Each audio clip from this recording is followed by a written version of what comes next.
নির্যাতিতার পরিবারের পাশে মন্ত্রী। দিন কয়েক আগে নরেন্দ্রপুর থানা এলাকায় একটি নাবালিকাকে যৌন হেনস্থার অভিযোগ ওঠে প্রতিবেশী এক বৃদ্ধের বিরুদ্ধে। সোমবার বারুইপুরে এসে সেই নির্যাতিতার পরিবারের সঙ্গে দেখা করলেন নারী ও শিশু কল্যাণ দপ্তরের মন্ত্রী অগ্নিমিত্রা পাল।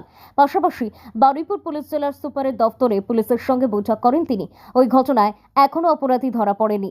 অপরাধী যাতে দ্রুত ধরা পড়ে সেই ব্যাপারে পুলিশকে নির্দেশ দিয়েছেন মন্ত্রী। পাশাপাশি অপরাধীর দৃষ্টান্তমূলক শাস্তিও চেয়েছেন তিনি। হোক নারী নির্যাতন নিয়ে নতুন সরকারের কড়া অবস্থান স্পষ্ট করে দেন মন্ত্রী। যে কোনো পরিস্থিতিতেই পুলিশকে জিরো এফআইআর নিতে হবে বলে জানিয়ে দেন মন্ত্রী। বলেন, নারী নির্যাতনের ক্ষেত্রে অনেক সময়ই এই থানা ওই থানা করে ঘোরানো হয়, আর সেটা করা যাবে না। পুলিশ আগে জিরো এফআইআর করে তদন্ত শুরু করবে, তারপর নিয়ম মেনে তদন্ত এগোবে।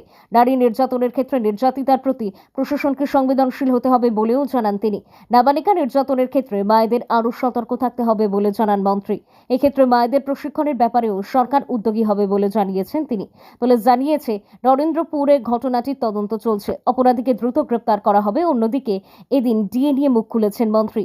এদিনের ক্যাবিনেট বৈঠকে ডিএ নিয়ে সিদ্ধান্ত না হওয়ায় সরকারি কর্মীদের অনেকেই হতাশ। এই প্রসঙ্গে মন্ত্রী বলেন, প্রতি সোমবার কিছু আশা করে বসলে মুশকিল, সব হবে ধীরে ধীরে। এই প্রসঙ্গেই বিজেপির সরকার এখনো 25 থেকে 30 বছর থাকবে বলে দাবি করেন তিনি। সময় যাতে কমপ্লেনটা যাতে অন্তত থানায় তারা এসে করে, সেটাই চেষ্টা করছি। একটা আমাদের সংকল্পপত্রের আপনারা জানেন যে প্রত্যেক থানাতে মহিলা হেল্প ডেস্ক থাকবে। আমি চাইবো মহিলা হেল্প ডেস্ক মহিলাই যাতে অফিসার থাকে, কারণ অনেক বিষয়ে মহিলাকেই বলতে কমফোর্টেবল হবে, সেখানে কোনো পুরুষকে বলতে কমফোর্টেবল হবে না। এবং পুরুষের তরফ থেকেও সেই সমবেদনা বা সেই আন্ডারস্ট্যান্ডিংটা অনেক সময় আমরা দেখি নেই। সুতরাং এইটা ইমিডিয়েটলি ব্যবস্থা করা। আমাদের সংকল্পপত্রে এটাও আছে যে প্রত্যেক মহকুমাতে উইমেন থানা, মহিলা থানা। আমরা খুব শীঘ্রই একটা মহিলা অ্যাপ আপনাদেরও আমি বলেছি বার করছি, যেটা জিআই ট্যাগিং করা, এবং যেখানে মহিলা থাকবেন বিপদে পড়লে ফোন করলে সেটা সঙ্গে সঙ্গে তার নিয়ারেস্ট যে থানা সেইখানে কলটা যাবে এবং ইমিডিয়েটলি পুলিশ পৌঁছবে।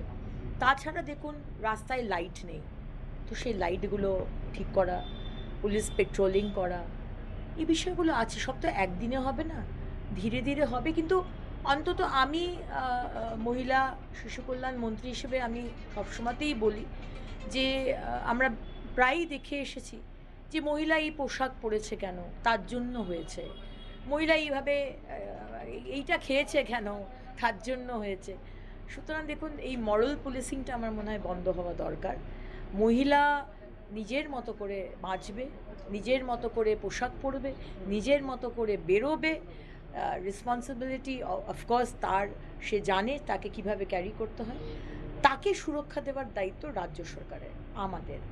সুতরাং আমি চাইবো যে যে অত্যাচারটা করছে এটা তার লজ্জা, তার পরিবারের লজ্জা। যার উপর অত্যাচার হচ্ছে এটা কিন্তু তার লজ্জা নয়। তাই সামাজিক এই যে একটা ন্যারেটিভ, এই যে একটা ওর তো এটা হয়েছে, মানে এইটাকে চেঞ্জ করতে হবে। আমার উপর যদি অত্যাচার হয় আমি লজ্জিত হব না, যে করেছে সে লজ্জিত হবে, তার পরিবার লজ্জিত হবে। মনে হয় চেঞ্জেসটা কোথায় হতে পারে বা কোথায় চাইছেন আপনারা? চেঞ্জেসটা হচ্ছে যে এই স্ট্রেটার মানুষ খুবই লোয়ার মিডল ক্লাস, আর্থিকভাবে সেইভাবে সচ্ছল নয়। সেইখানে আরও বেশি আমার মনে হয় বাবা মা, স্পেশালি মায়ের এই চিন্তাটা দরকার যে মেয়েকে কারুর বাড়িতে চলে গেল টিভি দেখতে, কারুর বাড়িতে মানে এই যে বিষয়, এই ট্রেনিংটা মাদের দরকার। এবং সেটা আমার মনে হয় যে আমাদের সরকারে আমরা শিক্ষা দপ্তর থেকে শুরু করব।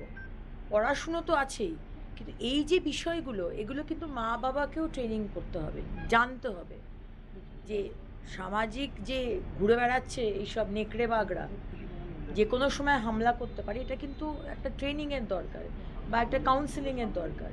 তো আমার মনে হয় সেটা দরকার। এবং এই ধরনের ব্যক্তিরা যারা বিকৃত মনুষ্য, এরা তো ঠিক রেপিস্ট নয়, মানসিকভাবে দেয়া ডিরেঞ্জড।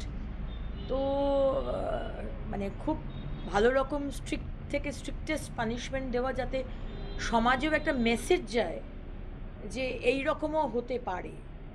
তো এতদিন তো ক্রিমিনালদের শাস্তি হয়নি, ক্রিমিনালদের ধরাই হয়নি, ক্রিমিনালরাই রাজ্য চালিয়েছে। মন্ত্রী হিসেবে আমার বলা উচিত নয়, কিন্তু 15 বছর তো এটাই দেখেছি। সুতরাং এইটা কোনোভাবে হবে না। যদি ক্রাইম করে তাকে সে আপনি যে দল করুন, যে ধর্মের মানুষ হন, আমরা দেখব না। স্ট্রিক্ট পানিশমেন্ট হতে হবে। দিদি প্রেস করেছে, এই জায়গাটায় কি কিছু বোঝার ক্ষেত্রে কোনো সমস্যা হলো? যারা অনেকে আশা করেছিলেন যে আরো ভালো কিছু আশা আপনারা আজকে ঘোষণা করবেন, সেই জায়গাটা কিছুটা ধোঁয়াশা থেকে গেল কি? আপনারা যদি মানে প্রতি সোমবার একটা বিরাট আশা করে বসেন তাহলে তো মুশকিল। আমরা তো এখন 25 থেকে 30 বছর থাকবো।